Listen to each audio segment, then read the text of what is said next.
నాగుల చవితి ఆశ్లేష, ఆరుద్ర, మూల, పూర్వభాద్ర, పూర్వాషాఢ అను ఈ 5 నక్షత్రములు సర్ప నక్షత్రములు. అయితే సర్పము అనగా కదిలేది అని అర్థము, పాకేది అని అర్థము. నాగములో నా అనగా ఎప్పుడూ కదులుతూనే ఉండేది అని అర్థము.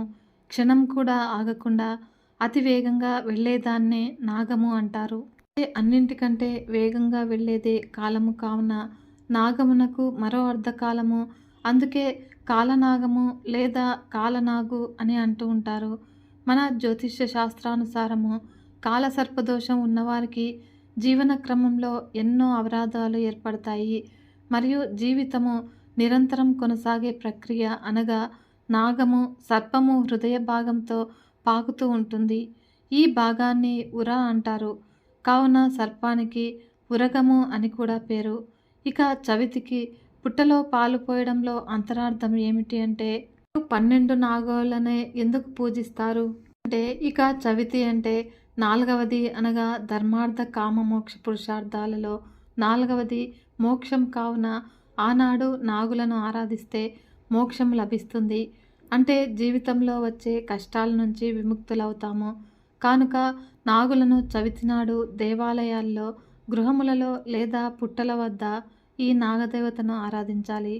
ప్రకృతి మానవుని మనుగడకు జీవనాధారమైనది కనుక దానిని దైవ స్వరూపంగా భావించి మన పూర్వీకులు చెట్టును, పుట్టను, రాయిని, రప్పను, కొండను, కోనను, నదిని, పర్వతాన్ని ఇలా సమస్త ప్రాణికోటిని కూడా దైవ స్వరూపంగా చూసుకుంటూ పూజిస్తూ ఉన్నారు. ఇదే మన భారతీయ సంస్కృతిలోని హిందువుల పండుగల విశిష్టత. అయితే పుట్టలో పాలు పోయటము అనేది భారతదేశంలో అనాదిగా వస్తున్నటువంటి ఆచారము. సిటీ ప్రాంతంలో నాగుల చవితికి అంత సందడిగా కనిపించదు, కానీ గ్రామీణ ప్రాంతాల్లో మాత్రము ఎంతో సందడిగా కనిపిస్తుంది. దేవాలయాల్లో రాతి విగ్రహాల జంట పాముల ప్రతిమలు, 2 పాములు మెలకలు వేసుకుని రావి, వేప చెట్ల కింద దర్శనం ఇవ్వటము మనము ఎక్కువగా గమనిస్తూ ఉంటాము. కావున ఈ చవితి తిథి నాడు సర్పాలను పూజిస్తే సర్వ రోగాలు, వైవాహిక దాంపత్య దోషాలు, గర్భదోషాలు పోయి ఆరోగ్యవంతులవుతారని భక్తులు విశ్వాసంతో పూజిస్తారు. ఎందుకంటే కుజదోషము, కాలసర్ప దోషానికి అధిదేవత సుబ్రహ్మణ్య స్వామి కాబట్టి నాగుపాము పుట్టకు పూజ చేస్తే కళత్ర దోషాలు తొలగుతాయని శాస్త్రాలు సూచిస్తున్నాయి. అయితే ఒక్కో ప్రాంతంలో ఒక్కోలాగా, మన దేశంలో ఒక్కో చోట ఒక్కో విధంగా ఈ నాగుల చవితిని జరుపుకుంటూ ఉంటారు. కొన్ని ప్రాంతాల వారు దీపావళి అమావాస్య తర్వాత వచ్చే కార్తీక శుద్ధ చతుర్థిని నాగుల చవితిగా పండుగగా జరుపుకుంటూ ఉంటారు. కొందరు ఈ శ్రావణ శుద్ధ చవితి నాడు జరుపుకుంటూ ఉంటారు. ఇవి రైతులకు కూడా ఎంతో మేలును చేకూరుస్తాయి. ఈ పాములు భూమి అంతర్భాగమందు నివసిస్తూ భూసారాన్ని కాపాడే ప్రాణులుగా, సమస్త జీవకోటికి నీటిని ప్రసాదించే దేవతలుగా తలచేవారు. ఇవి పంటలను నాశనం చేసే క్రిమికీటకాదులను తింటూ పరోక్షంగా రైతుకు పంట నష్టం కలగకుండా చేస్తాయట. అలా ప్రకృతి పరంగా అవి మనకు ఎంతో సహాయపడుతూ ఉంటాయి. మన భారతీయ సనాతన సంప్రదాయాల్లో జంతు పూజ కూడా ఒకటి. ఈశ్వరాంశ ప్రతి ప్రాణిలోనూ కూడా వ్యాపించి ఉన్నదని ఉపనిషత్ ప్రబోధము. అయితే ప్రకృతి పరిరక్షణకు తోడ్పడే సద్భావనాది. వేదంలో నాగపూజ కనిపించకున్నా కూడా సంహితల్లో, బ్రాహ్మణాల్లో ఆ ప్రసక్తి వస్తుంది. మన ఇతిహాసాల్లోని గాథల్లో ఈ సర్పాలు వివిధ సందర్భాల్లో ప్రత్యక్షమవుతాయి. ఈ రోజునే తక్షకుడు, కర్కోటకుడు, వాసుకి, శేషుడు మొదలైన 100 మంది నాగ ప్రముఖులు జన్మించారని పురాణ కథనము. అయితే భూలోకానికి కింద ఉన్న అతల, వితల, సుతల, తలాతల, రసాతల, మహాతల, పాతాళ లోకాల్లో వివిధ జీవరాశులు నివసిస్తూ ఉంటాయి. వాటిలో 5 రసాతల లోకాల్లో రాక్షసులు నివసిస్తారు. చివరిదైన పాతాళ లోకంలో ఈ నాగులు ఉంటాయి. నాగ ప్రముఖులందరూ కూడా అక్కడ ఉంటారు. ఈ రోజున నాగులకు ఆహారం అందిస్తే నాగదోషం సహా మొదలైన దోషాలు కూడా తొలగిపోతాయి. కద్రువ నాగమాత మహావిష్ణువునకు శయ్యగా అమరిన ప్రాణి ఆదిశేషువు కాబట్టి సర్పము పరమశివుడి కంఠాన మనోహరంగా ఆభరణంగా ఉంటుంది. మరియు సూర్యభగవానుడి రథానికి సర్పమే పగ్గము, అదే ఆకాశం మధ్య వెలిసిన కుజగ్రహానికి కుదురు. అయితే భైరవుడి భుజంపై వేలాడే యజ్ఞోపవీతం కూడా సర్పమే, మరియు శనిదేవుని చేతిలోని ఆయుధము కూడా అదే. సర్పమే మందర పర్వతానికి కవ్వపు త్రాడుగా మారింది, మరియు దేవతలకు, రాక్షసులకు సముద్ర మథన సమయంలో సహాయకారిగా ఉపయోగపడింది. ఈ నాగుల చవితిని శ్రావణ మాసంలో ఎందుకు చేస్తాము అంటే, వర్షాకాలంలో పాములు పుట్టల్లో నుంచి బయటకు వచ్చి సంచరిస్తాయి. అందుకే శ్రావణ మాసంలో సైతము నాగపంచమి పేరుతో పండుగ చేసుకుంటూ ఉంటారు. పుట్ట వల్ల భూమిలో తేమ పెరుగుతుంది. అప్పుడు పంటలకు ఇది ఎంతో అవసరమో. పంటలకు మూలం పాములే కాబట్టి రైతులు వాటిని దేవతలుగా భావిస్తూ ఉంటారు. కార్తీక మాసంలో ఎందుకు చేస్తారు అంటే, పంటలు ఏపుగా పెరిగే కాలం కావడంతో కార్తీక శుద్ధ చవితి నాడు మనం నాగుల చవితిని పర్వదినంగా ఆచరిస్తూ ఉంటాము. పాములకు ప్రాణదానం చేసిన ఆస్తికుడి కథ భారతంలో ఉంది. ఇతడు జరత్కారువు అనే నాగజాతి స్త్రీకి జన్మిస్తాడు. జనకుడి పేరు జరత్కారుడు. చిన్నతనంలోనే సకల విద్యలు నేర్చుకున్న ఆస్తికుడు గొప్ప జ్ఞాని అవుతాడు. అలా పరీక్షిత్తు పాము కాటు వల్ల మరణిస్తాడు. ఇందుకు ఆగ్రహించిన అతడి పుత్రుడు జనమజేయుడు సర్వసర్ప జాతి నాశనం కావాలని సర్పయాగాన్ని ప్రారంభిస్తాడు. అప్పుడు ఎక్కడెక్కడి నుంచో పాములు వచ్చి యాగాగ్నిలో పడిపోతూ ఉంటాయి. మిగిలిన సర్పాలు తమను రక్షించాలని జరత్కారువును ప్రార్థిస్తాయి. అప్పుడు రాజును ఒప్పించి సర్పయాగం ఆపించాలని ఆమె తనయుడు ఆస్తికుణ్ణి కోరుతుంది. అతడు జనమజేయుడి వద్దకు వెళ్ళాడు. అతడి విద్యా నైపుణ్యాన్ని చూసిన జనమజేయుడు సత్కరించడానికి సిద్ధపడతాడు.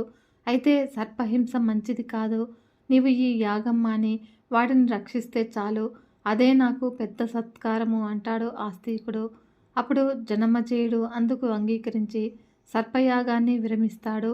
ఈ నాగుల చవితి నాడు కథ వింటే నాగదోషాల నుంచి విముక్తి కలుగుతుందని పలువురి నమ్మకము. కాకుండా పంట పొలాలకు శత్రువులు ఎలుకలు, వాటిని నిర్మూలించేవే పాములు. అవి క్రమంగా మరుగైతే మానవాళి మనుగడకే ప్రమాదము. నాడు ఆస్తికుడు వంటి విజ్ఞాని ప్రబోధం వల్ల జనమజేయుడు ప్రభావితుడయ్యాడు. అదే ఉద్బోధతో మన కర్తవ్యాన్ని గుర్తు చేస్తుంది ఈ నాగుల చవితి పండుగ. కాబట్టి ఈ నాగుల చవితి నాడు నాగేంద్రుని శివునికి వాసుకిగా, విష్ణువుకి ఆదిశేషువుగా తోడు ఉంటాడు. కాబట్టి ఈ చవితి రోజు విశ్వాసం గల భక్తుల పూజ, నైవేద్యాలను సమర్పిస్తే సర్వరోగాలు పోయి సౌభాగ్యవంతులవుతారని మన భారతీయుల నమ్మకము. అయితే ఆధ్యాత్మిక యోగా పరంగా ఈ మానవ శరీరం అనే పుట్టకు 9 రంధ్రాలు ఉంటాయి. వాటినే నవరంధ్రాలు అంటూ ఉంటారు. మానవ శరీరంలో నాడులతో నిండి ఉన్నటువంటి వెన్నెముకను వెన్నుపాము అని అంటారు. అందులో కుండలిని శక్తి మూలాధార చక్రంలో పాము ఆకారం వలె ఉంటుందని యోగశాస్త్రం చెబుతుంది.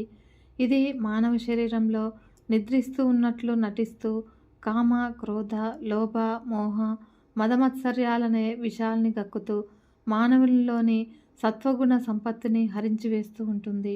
అలానే ఈ నాగుల చవితి రోజున ప్రత్యక్షంగా విషసర్ప పుట్టలను ఆరాధించి పుట్టలో పాలు పోస్తే మానవునిలో ఉన్నటువంటి విషసర్పం కూడా శ్వేతతత్వం పొంది అందరి హృదయాల్లో నివసించే శ్రీ మహావిష్ణువునకు తెల్లని ఆదిశేషువుగా మారి శేషపాన్పుగా మారాలనే కోరికతో చేసేదే ఈ నాగుపాము పుట్టలో పాలు పోయటలో గల ఆంతర్యమని కొంతమంది పెద్దల మాటల ద్వారా తెలుస్తుంది.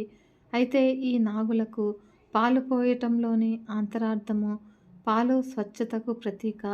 ఈ పాలను వేడి చేసి చల్లపరిచి దానికి కొద్దిగా చల్లను చేరిస్తే పెరుగు అవుతుంది. ఆ పెరుగును చిలకగా వచ్చిన చల్లలో నుంచి వచ్చే వెన్నను కాయగా నెయ్యి అవుతుంది.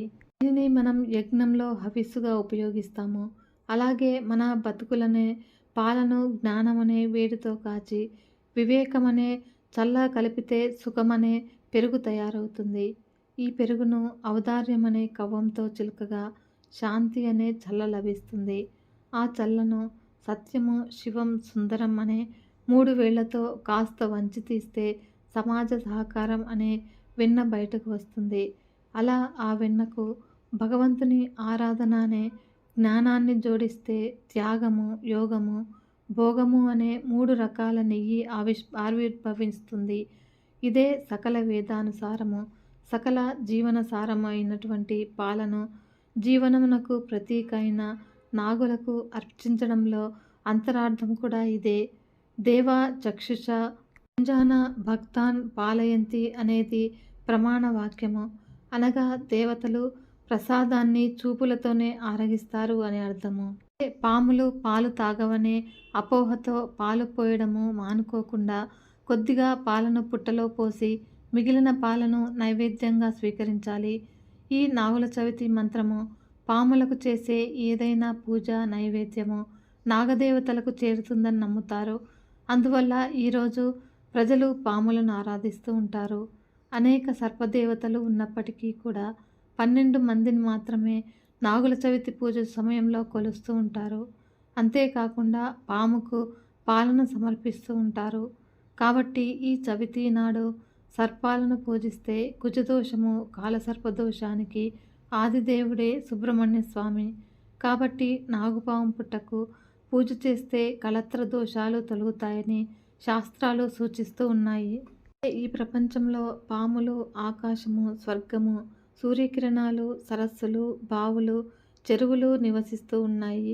ఈరోజు ఈ సర్పాలను పూజించి ఆశీర్వాదాలు పొందుతారు. పాము పుట్టలో పాలు పోసేటప్పుడు ఇలా చెప్పాలి మరియు పిల్లల చేత కూడా చెప్పించాలి. నడుము తొక్కితే నావాడు అనుకో, పడగ తొక్కితే పగవాడు కాదు అనుకో, మరియు తోక తొక్కితే తోటివాడు అనుకో. నా కంట నువ్వు పడకు, నీ కంట నేను పడకుండా చూడు తండ్రి అని చెప్పుకోవాలి. ప్రకృతిని కూడా పూజించడం మన భారతీయుల సంస్కృతి. విషసర్పమును కూడా పూజించి మన శత్రువును కూడా ఆదరిస్తూ ఉంటాము అని అర్థము. పిల్లల చేత ఇవి చెప్పించడము ఎందుకు అంటే వారికి మంచి అలవాట్లు నేర్పించడము ముఖ్య ఉద్దేశము. మనలను ఇబ్బంది పెట్టిన వారిని, కష్టపెట్టిన వారిని క్షమించాలి అని తెలుపుట ఇలాంటివి నేర్పుట ఉద్దేశము. ఈ నాగుల చవితి రోజు పుట్టలో పాలు పోసిన తర్వాత బియ్యం, రవ్వ లేదా పిండిని చుట్టూ జల్లుతారు. ఎందుకంటే మన చుట్టూ ఉండే చిన్న చిన్న జీవులకు ఆహారంను పెట్టడం అన్నమాట. ఉదాహరణకు చీమలకు ఆహారంగా పెడుతున్నాము. పుట్ట నుంచి మట్టి తీసుకొని ఆ మట్టిని చెవులకు పెడుతూ ఉంటారు. ఎందుకంటే చెవికి సంబంధించిన ఇబ్బందులు రాకూడదు అని. సర్పము తాను నిరంతరము సాగుతూ మన జీవన క్రమంలోని వివాహము, సంతానం వంటి జీవన ఘట్టాలను అవరోధపరుస్తూ ఉంటుంది. కావున శ్రావణ మాసంలో చవితి నాడు నాగులను ఆరాధిస్తూ ఉంటారు. అగ్నిదేవతగా ఉండేది ఈ మాసంలోనే. మన జీవనానికి కావలసిన ఉత్సాహము, ఉత్తేజం వంటి తేజస్సు వలన, అనగా సూర్యుడు, అగ్ని వలన కలుగుతాయి. శ్రీహర్షికి శయ్యగా, శంకరునికి ఆభరణంగా సర్పమే. కావున నాగులను ఆరాధించడం వలన హరిహరులను సేవించిన ఫలం కూడా దక్కుతుంది. కాబట్టి ఈ మాసమంతా ఇంట్లో నాగప్రతిమను ఆరాధిస్తూ నాగస్తుతిని చేస్తే పరమాత్మ అనుగ్రహిస్తాడు. కాబట్టి ఈ మాసంలో నెల రోజులు కాకపోయినా కూడా కనీసము ఈ చవితి నాడు నాగులను ఆరాధించాలి. అయితే చవితి అంటే 4వది, అనగా ధర్మార్థ కామ మోక్ష పురుషార్థాల్లో 4వది మోక్షం. కావున ఆనాడు నాగులను ఆరాధిస్తే మోక్షం లభిస్తుంది. అంటే జీవితంలో వచ్చిన కష్టాల నుంచి విముక్తులవుతాము. కావున నాగుల చవితి నాడు దేవాలయాల్లో, గృహములలో లేదా పుట్టల వద్ద నాగదేవతను ఆరాధించాలి. ఈ రోజున ఊళ్ళలో ఉన్నటువంటి గుళ్ళలో ఉన్న పుట్టల్లో కానీ లేదా ఊరి బయట ఉన్న పాము పుట్టలో పాలు పోస్తూ ఉంటారు. పుట్టలో పాలు పోయటము అనేది భారతదేశంలో అనాదిగా వస్తున్న ఆచారము. దేవాలయాల్లో రాతి విగ్రహ జంట పాముల ప్రతిమలు, 2 పాములు మెలకలు వేసుకుని రావి, వేప చెట్ల కింద దర్శనం ఇవ్వటము మనం ఎక్కువగా గమనిస్తూ ఉంటాము. ఈ చవితి నాడు సర్పాలను పూజిస్తే సర్వరోగాలు, వైవాహిక దాంపత్య దోషాలు, గర్భదోషాలు పోయి ఆరోగ్యవంతులవుతారని భక్తులు విశ్వాసంతో పూజిస్తారు. రావి చెట్టు, వేప చెట్టును దేవతా వృక్షాలుగా భావించే వాటిలో వేప చెట్టు, రావి చెట్టు ఒకటని చెప్పవచ్చు. కాబట్టి ఈ 2 చెట్లను పురాతన కాలం నుంచి దైవ సమానంగా భావించి పెద్ద ఎత్తున పూజలు నిర్వహిస్తూ ఉంటారు. అంతేకాకుండా మరికొందరు ఈ 2 చెట్లకు వివాహం కూడా జరిపిస్తారు. ఈ విధంగా రావి చెట్టుకు, వేప చెట్టుకు పూజలు చేయటం వల్ల ఫలితాలను పొందవచ్చును. మన పురాణ ఇతిహాసాల ప్రకారము రావి చెట్టు సాక్షాత్తు ఆ విష్ణుమూర్తి అంశగా భావిస్తారు. రావి చెట్టు అణువణువులోనూ కూడా ఆ నారాయణుడు, ముక్కోటి దేవతలు కొలువై ఉంటారని పురాణాలు తెలుపుతూ ఉన్నాయి. ఈ రావి చెట్టు మొదట్లో బ్రహ్మదేవుడు, కాండంలో పరమేశ్వరుడు, చెట్టు కొమ్మల్లో నారాయణుడు కొలువై ఉంటాడని చెబుతూ ఉంటారు. అదేవిధంగా ఈ రావి చెట్టును అశ్వత్థ వృక్షము అని కూడా పిలుస్తారు. మరి వేప చెట్టును మన సంప్రదాయం ప్రకారము సాక్షాత్తు ఆ శ్రీ మహాలక్ష్మిగా భావిస్తారు. పురాణాల ప్రకారము 2 వృక్షాలు దైవ సమానమైనవి కాబట్టి ఈ 2 వృక్షాలను నూతన దంపతులు, సంతానం లేని వారు పూజించడం వల్ల వారికి సంతాన భాగ్యం కలుగుతుందని చెబుతారు. ఈ విధంగా దంపతుల మధ్య ఎలాంటి మనస్పర్ధలు చోటు చేసుకోకుండా వారి సంసార జీవితం సుఖంగా ఉంటుందని పండితులు తెలియజేస్తూ ఉన్నారు. ముఖ్యంగా చాలామంది ఈ వృక్షాలకు వివాహం జరిపిస్తారు. ఈ విధంగా ఈ వేప చెట్టుకు, రావి చెట్టుకు పెళ్లి జరిపించడం వల్ల సకల సంపదలతో సుఖంగా ఉంటారని నమ్మకం. అదేవిధంగా ఎవరి జాతకంలోనైనా వివాహ దోషం ఉన్నట్లయితే అటువంటి వారు ఈ రావి చెట్టుకు, వేప చెట్టుకు పెళ్లి చేయించడం ద్వారా దోష ప్రభావము తొలగిపోయి తొందరలోనే వివాహ గడియలు వస్తాయని ఆధ్యాత్మిక పండితులు తెలుపుతూ ఉన్నారు. ఈ నాగుల చవితి రోజున రావి చెట్టు, వేప చెట్టు కలిసి ఉన్నటువంటి చోటు నాగశిలను పూజించినట్లయితే కుజదోషము, కాలసర్ప దోషానికి అధిదేవత సుబ్రహ్మణ్య స్వామి కాబట్టి నాగుపాము పుట్టకు పూజ చేస్తే కళత్ర దోషాలు తొలగుతాయని శాస్త్రాలు కూడా సూచిస్తూ ఉన్నాయి. అయితే ఒక్కో ప్రాంతంలో ఒక్కోలా, మన దేశంలో ఒక్కొక్క చోట ఒక్కో విధంగా ఈ నాగుల చవితిని జరుపుకుంటూ ఉంటారు. ఈ శ్రావణ శుద్ధ చతుర్థి నాడు నాగుల చవితి జరుపుకుంటూ ఉంటారు. ఇవి రైతులకు కూడా ఎంతో మేలును చేకూరుస్తాయి. ఈ పాములు భూమి అంతర్భాగమందు నివసిస్తూ భూసారాన్ని కాపాడే ప్రాణులుగా, సమస్త జీవకోటికి నీటిని ప్రసాదించే దేవతలుగా తలచేవారు. ఇవి పంటలను నాశనం చేసే క్రిమికీటకాదులను తింటూ పరోక్షంగా రైతుకు పంట నష్టం కలగకుండా చేస్తాయట. అలా ప్రకృతి పరంగా అవి మనకు ఎంతో సహాయపడుతూ ఉంటాయి. దంపతులకు సంతానం కలగకపోవడానికి ప్రాచీన, ఆధునిక వైద్య శాస్త్రాలు పలు కారణాలు చెబుతాయి. సర్పదోషమే కారణమని భావించిన వారు రామేశ్వరం వెళ్ళి నాగప్రతిష్ఠ చేయడము రివాజుగా ఉంటుంది. అక్కడికి వెళ్ళలేని వారు తమ గ్రామ దేవాలయ ప్రాంగణంలోనే సర్ప విగ్రహాల్ని ప్రతిష్ఠించే పద్ధతి కూడా ఉంది. మన ప్రాచీన దేవాలయాల చుట్టూ శిథిలమైన నాగ విగ్రహాలు ఇప్పటికీ కూడా దర్శనమిస్తూ ఉంటాయి. కాబట్టి వర్షాకాలంలో పాములు పుట్టల్లో నుంచి బయటకు వచ్చి సంచరిస్తాయి. అందుకే శ్రావణ మాసంలో సైతము నాగపంచమి పేరుతో పండుగ చేసుకుంటూ ఉంటారు. పుట్ట వల్ల భూమిలో తేమ పెరుగుతుంది. పంటలకు ఇది ఎంతో అవసరము. పంటలకు మూలము పాములే కాబట్టి రైతులు వాటిని దేవతలుగా భావిస్తూ ఉంటారు. పంటలు ఏపిగా పెరిగే కాలంలో శ్రావణమాసంలో నాగుల చవితిని పర్వదినంగా ఆచరిస్తూ ఉన్నాము కదా ఫ్రెండ్స్. ఈ వీడియో మీకు నచ్చినట్లయితే ఒక చిన్న లైక్ చేసి మన ఛానల్ని ఇంతవరకు సబ్స్క్రైబ్ చేసుకోకుంటే సబ్స్క్రైబ్ చేసుకొని సపోర్ట్ ఇవ్వండి ఫ్రెండ్స్. మరొక మంచి వీడియోతో మీ ముందుకు వస్తాను. అంతవరకు సెలవు, నమస్కారం.